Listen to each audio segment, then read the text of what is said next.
Que no Rio de Janeiro, um capitão da Polícia Militar, é isso, Pedro? Foi morto durante uma operação da polícia na comunidade do Morro do Urubu, que fica ali na zona norte da cidade. Até agora, pelo menos um militar foi assassinado a cada 10 dias em 2024. Pedro Duran, o número é extremamente preocupante. A gente tem a imagem aqui. Do capitão Galvão, né? Que foi a vítima dessa mais um confronto entre policiais e criminosos lá no Rio de Janeiro.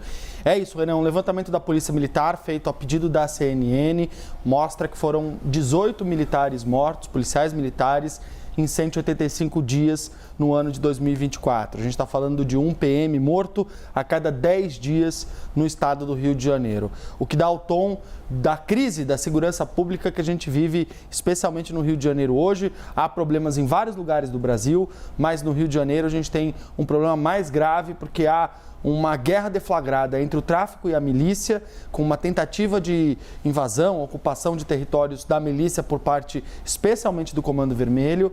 E no meio dessa guerra, a gente acaba assistindo vítimas, entre elas civis e policiais militares, né? A gente teve recentemente um confronto com o BOP, o Batalhão de Operações Especiais, que deixou 2 policiais militares mortos, mas há ainda um número significativo de policiais mortos que não estão em atividade, que estão de folga, ou porque são vítimas de um assalto, acabam tentando reagir, tentando prender o bandido e acabam mortos. Esses números da PM mostram que foram mortos em serviço 7 policiais militares, 10 foram mortos em dias de folga e um policial inativo também acabou vítima, um número atualizado no dia 3 de julho, com a morte do capitão Galvão.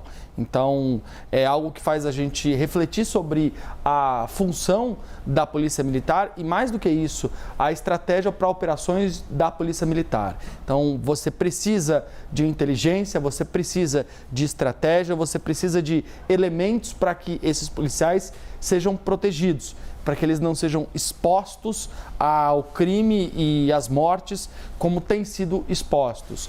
E aí eu não estou dizendo que isso não está sendo feito. A gente já teve muita evolução. Em anos anteriores, a mortalidade dos policiais militares foi até maior do que essa. Mas é importante a gente chamar a atenção para justamente conseguir garantir para esses trabalhadores, que também são trabalhadores, os policiais militares, uma condição digna. Há uma questão ligada à geografia do Rio de Janeiro que chama muita atenção, porque quando o policial militar tem que fazer uma operação e subir o morro para entrar em uma comunidade, ele tem uma geografia desfavorável a ele. E aí, Renan, tem uma coisa muito curiosa que sempre me espantou muito quando eu cobri segurança pública no Rio de Janeiro, morei 2 anos e meio lá, que são as estratégias usadas pelos traficantes para poder impedir o avanço de policiais militares nas comunidades. Uma delas são as barricadas feitas de fogo, que são bastante comuns. Eles colocam fogo em carcaças de carro, em móveis, porque isso impede o avanço dos blindados na subida das comunidades, mas há também paredes que são construídas de concreto com garrafas PET e que deixam buracos nessas paredes de concreto no meio das vias. Para que esses criminosos possam, inclusive, visualizar quem está subindo e disparar contra a polícia. Exato. Né? Nesses buracos entram os fuzis que viram uma arma contra os policiais e contra os próprios blindados. Então, um dado preocupante para a gente, um alerta na segurança pública. Renan? Pedro, aqui então a gente traz a imagem desse capitão da Polícia Militar que foi morto e o Pedro nos trazendo um número que realmente é muito preocupante. A gente está falando no Rio de Janeiro que tem um PM morto a cada 10 dias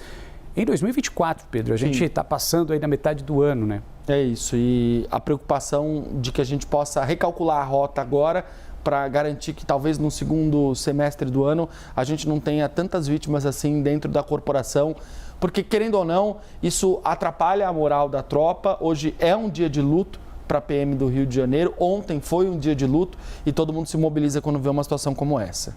E, Pedro, quais são os principais desafios, você que conhece tanto, né, o Rio de Janeiro e a segurança pública? Rapidamente, o que a gente pode esperar daqui para frente? Uma ação mais efetiva da polícia? Porque toda vez que a gente tem um policial militar morto no Rio de Janeiro, seja ele de qual batalhão, a gente tem uma intensificação em comunidades ou de onde aconteceu essa morte. O que a gente pode esperar? Eu acho, Renan, que o advento das câmeras nas fardas dos policiais, por mais que seja polêmico, inclusive dentro da própria PM, pode ser uma ferramenta que ajuda a garantir a proteção desses policiais militares. Por quê? Primeiro porque você tem ali a imagem facial dos bandidos, que pode ser usada para o reconhecimento e para a denúncia das pessoas que foram responsáveis por terem esses conflitos com os policiais militares, mas mais do que isso, ela pode ter um uso pedagógico. As câmeras nas fardas podem gerar imagens que podem ser utilizadas pela cúpula da corporação para poder orientar os policiais militares nas ações futuras e dizer: aqui nós acertamos, aqui nós erramos, este é o tipo de abordagem ideal, este é o tipo de conduta inadequada. Então, eu aposto muito nas câmeras como uma ferramenta que pode ajudar os policiais.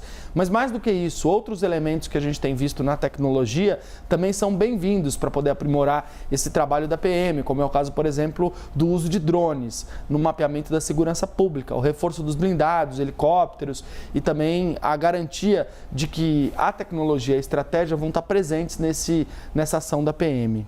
Pedro Duran nos trazendo um levantamento exclusivo feito aqui para a CNN. Infelizmente, a gente repercutindo mais uma morte de um policial militar no Rio de Janeiro. Obrigado, viu, Pedro?